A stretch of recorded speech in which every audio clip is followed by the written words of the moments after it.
Good morning. खुदावंद यीशु मसीह के जिंदा और जलाली नाम में आपकी सलामती हो। मैं हूं कैलवरी चैपल पाकिस्तान का पास्टर नदीम मैसी। मेरे अजीजों, आज की हमारी डिवोशन का उन्वान है कामल जीवन साथी। तो इस डिवोशन के लिए आज का जो हमारा बाइबल में से हवाला है वो है पहला तिमोथियस उसका 6 बाब उसकी 11 आयत। कलाम मुकद्दस में मरकूम है कि मगर ए मर्दे खुदा, तू इन बातों से भाग और रास्तबाजी, दीनदारी, ईमान, मोहब्बत, सब्र और हिल्म का तालिब हो। और आज की हमारी डिवोशन की जो कोटेशन है वो ये है कि एक बेहतरीन और कामल जीवन साथी का मिलना किसी शादी को कामयाब नहीं बनाता, बल्कि एक बेहतरीन जीवन साथी बनना शादी की कामयाबी की जमानत होता है। तो मेरे अजीजों, आज की डिवोशन की स्टोरी कुछ इस तरह से है कि थॉर्टन वाइल्डर 19वीं सदी का अमेरिकी ड्रामा नवीस और बहुत ही मशहूर नावल निगार था। और थॉर्टन का एक बहुत ही मशहूर ड्रामा था the skin of our teeth. यह ड्रामा इतना मशहूर हुआ कि 15 अक्टूबर 1942 में इस ड्रामे को अमेरिका में सहाफत, अदब और मौसीकी में आला कारनामा सरअंजाम देने वालों के लिए जो खास इनाम है पुलित्जर प्राइज, उससे इस ड्रामे को नवाजा गया। और इस ड्रामे का एक बहुत ही खास किरदार था मिसेस एंट्रोबस। इस ड्रामे में एक खास मौके पे मिसेस एंट्रोबस अपने खावंद की तरफ देखती है और उसे कहती है कि मैंने तुमसे शादी इसलिए नहीं की थी कि तुम एक कामयाब यानी परफेक्ट इंसान थे। मैंने तुमसे शादी इसलिए की थी क्योंकि तुमने मेरे साथ जिंदगी गुजारने का वादा किया था। फिर वो अपनी उंगली से अंगूठी को उतारती है और उस अंगूठी को बड़े गौर से देखते हुए वो कहती है कि तुम एक नाकाम इंसान हो जिसमें बहुत सारी गलतियां और बहुत सारी कमजोरियां पाई जाती हैं, लेकिन वो वादा जो तुमने मेरे साथ किया था वो उन सारी कमजोरियों और सारी गलतियों को ढांप लेता है। इसी तरह मैं भी एक नाकामिल इंसान हूं और बहुत सारी गलतियां और कमजोरियां मेरी जात का भी हिस्सा हैं, लेकिन जो वादा मैंने तुम्हारे साथ किया वो मेरी गलतियों और मेरी सारी कमजोरियों को ढांप लेता है। हम दोनों नाकामिल लोग हैं जिन्होंने बाहमी तौर पर शादी करके इकट्ठे जिंदगी गुजारने का फैसला किया, और ये हमारे एक दूसरे के साथ वादे ही हैं जो हम जैसे दो नाकामिल लोगों को एक कामयाब शादी गुजारने के काबिल बनाते हैं।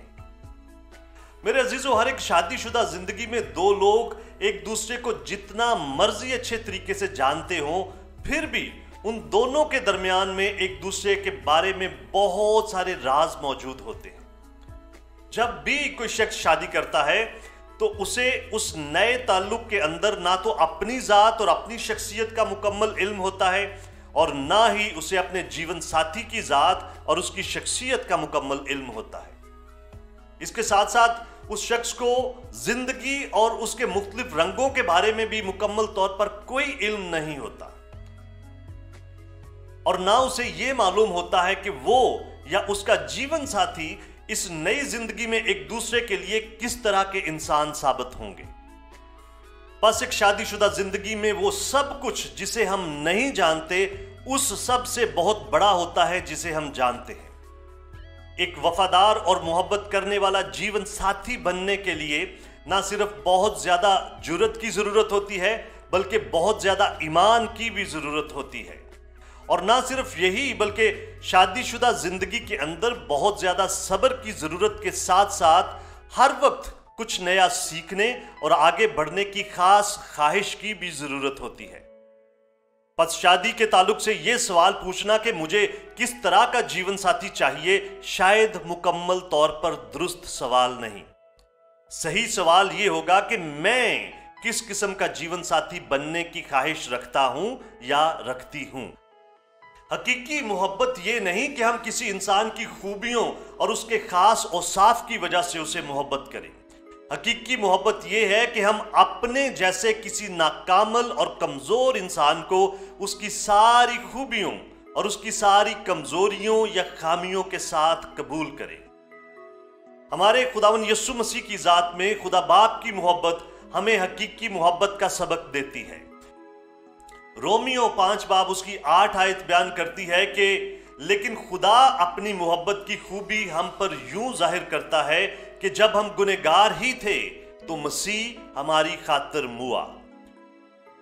आज की इस डिवोशन का इतलाक हमारी शादीशुदा जिंदगी पर बहुत वाज़िया अंदाज में होता है, लेकिन इसके साथ साथ हमारी बिल्कुल आम और रोजमर्रा की जिंदगी पर भी इसका इतलाक बहुत अच्छे तरीके से होता है।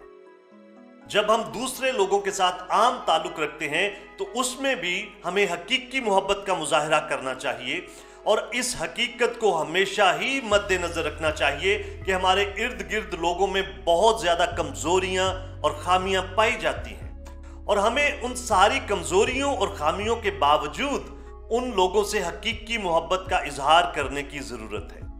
फिलिपियों 2 बाब उसकी 3 आयत में मरकूम है कि तफरके और बेजा फख्र के बायस कुछ ना करो, बल्कि फरोतनी से एक दूसरे को अपने से बेहतर समझे। मेरे अजीजों, इसके साथ साथ हमें यह भी जानने की जरूरत है कि हमारी अपनी जात के अंदर भी बहुत सारी खामियां और बहुत सारी कमजोरियां पाई जाती हैं।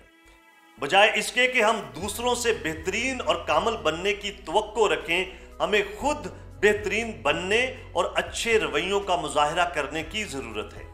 मत्ती 7 बाब उसकी 12 आयत में लिखा है, बस जो कुछ तुम चाहते हो कि लोग तुम्हारे साथ करें वही तुम भी उनके साथ करो, क्योंकि तौरात और नबियों की तालीम यही है।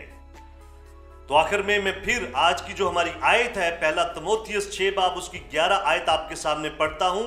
कलाम मुकद्दस में लिखा है, मगर ए मर्द खुदा, तू इन सब बातों से भाग और रास्तबाजी, दीनदारी, ईमान, मोहब्बत, सब्र और हिल्म का तालिब हो। खुदावन आपको बहुत ज्यादा बरकत दे। Have a very nice day. God bless you.